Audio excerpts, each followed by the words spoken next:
é uma confusão muito grande que a gente tem na neuropsicopedagogia. Poucas pessoas explicam isso, tá? E por que que poucas pessoas explicam isso? Porque as pessoas que às vezes sabem isso, elas não querem explicar justamente para que você ache que a tua formação não é completa, não é suficiente, e aí você vai fazer outra pós em neuropsicopedagogia, mas você só vai receber o título de neuropsicopedagogo, de especialista em neuropsicopedagogia uma vez. Você não precisa fazer mais de uma pós.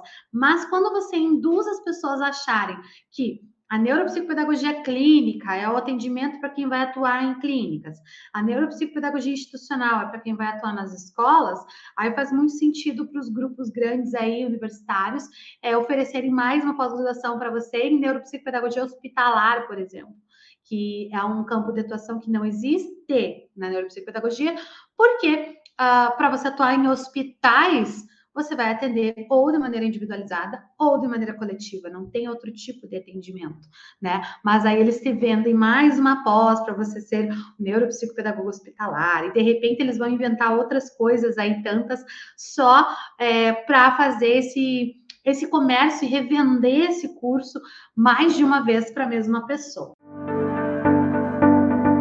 Seja muito bem-vindo, seja muito bem-vindo. Eu sou a Karen, neuropsicopedagoga, e eu te ensino a começar os seus atendimentos, mesmo sem clientes, sem instrumentos e sem consultório, e viver de neuropsicopedagogia. A neuropsicopedagogia, ela é uma ciência prática, onde a gente vai atuar, né, diretamente na aprendizagem do sujeito, buscando compreender ali os aspectos, né, do funcionamento do sistema nervoso, para que a gente possa trabalhar por meio de estimulação e reabilitação cognitiva para desenvolver, né, essas habilidades, para desenvolver a aprendizagem, consolidar a aprendizagem na estrutura cognitiva.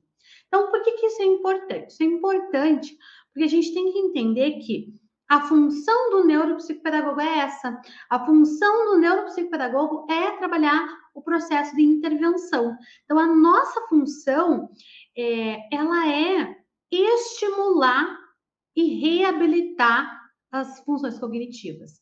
Essa é a função do neuropsicopedagogo. Esse é o objetivo do neuropsicopedagogo. Então, quando o neuropsicopedagogo vai a campo, qual que é o objetivo dele?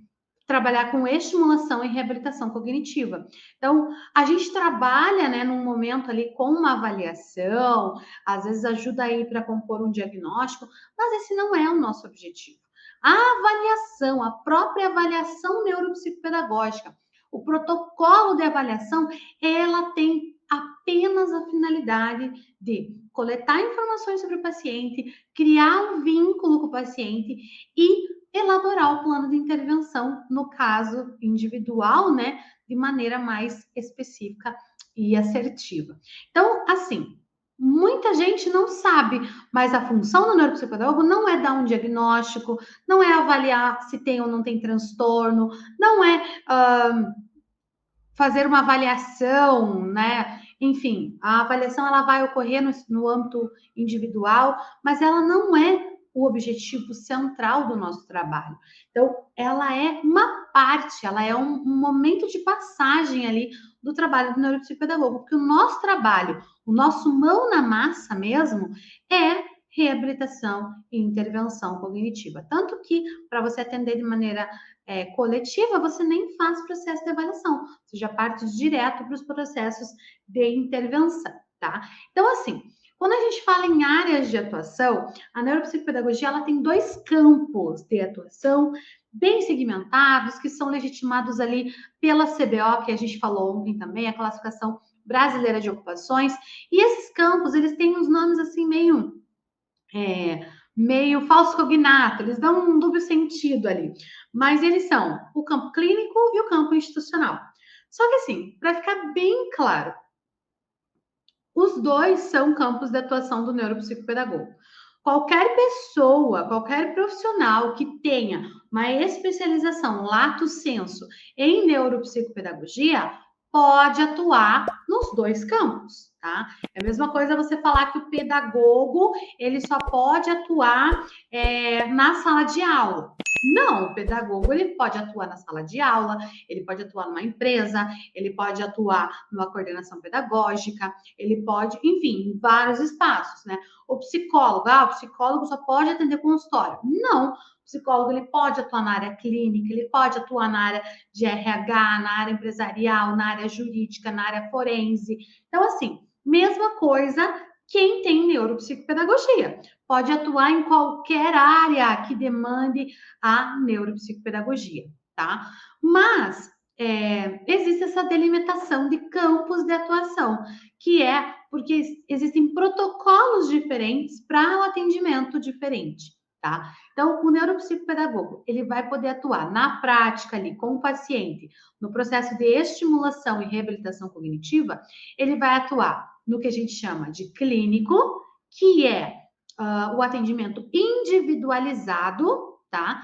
E o institucional, que é o atendimento coletivo. Mas fora isso, não existe outra limitação. A diferença, existem duas separações na classificação brasileira, porque existem dois protocolos diferentes para o atendimento, né? Quando o neuropsicopedagogo vai atuar de maneira clínica, ele vai atuar de maneira individualizada. Então, ele vai trabalhar individualmente com o paciente, ele vai ter um protocolo a seguir, onde esse protocolo vai compor ali uma avaliação, uma intervenção, e quando ele vai trabalhar na área institucional, ele vai ter um atendimento coletivo, vai ser um grupo, ele vai atender sempre em grupo. Lembrando que grupo 2 ou mais já são grupos, né? Então, já é o atendimento institucional coletivo, tá?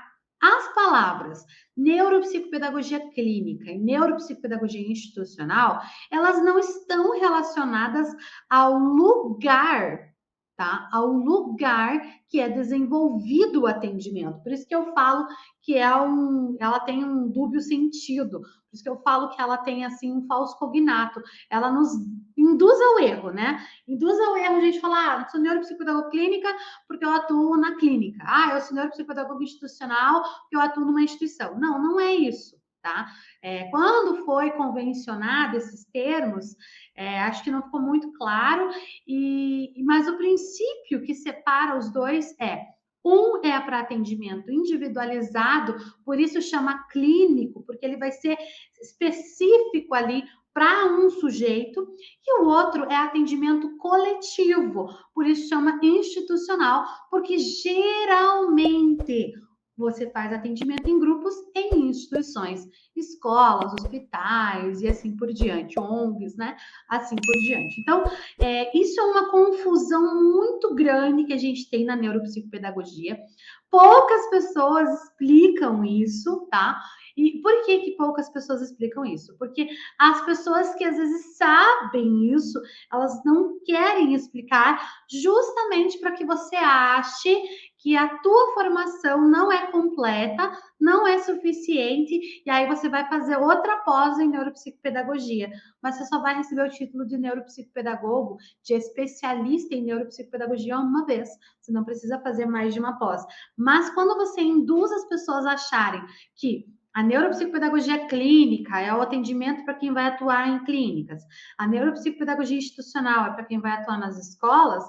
Aí faz muito sentido para os grupos grandes aí, universitários, oferecerem mais uma pós-graduação para você em neuropsicopedagogia hospitalar, por exemplo, que é um campo de atuação que não existe na neuropsicopedagogia, porque para você atuar em hospitais, você vai atender ou de maneira individualizada ou de maneira coletiva, não tem outro tipo de atendimento, né? Mas aí eles te vendem mais uma pós para você ser neuropsicopedagogo hospitalar, e de repente eles vão inventar outras coisas aí, tantas, só para fazer esse comércio e revender esse curso mais de uma vez para a mesma pessoa.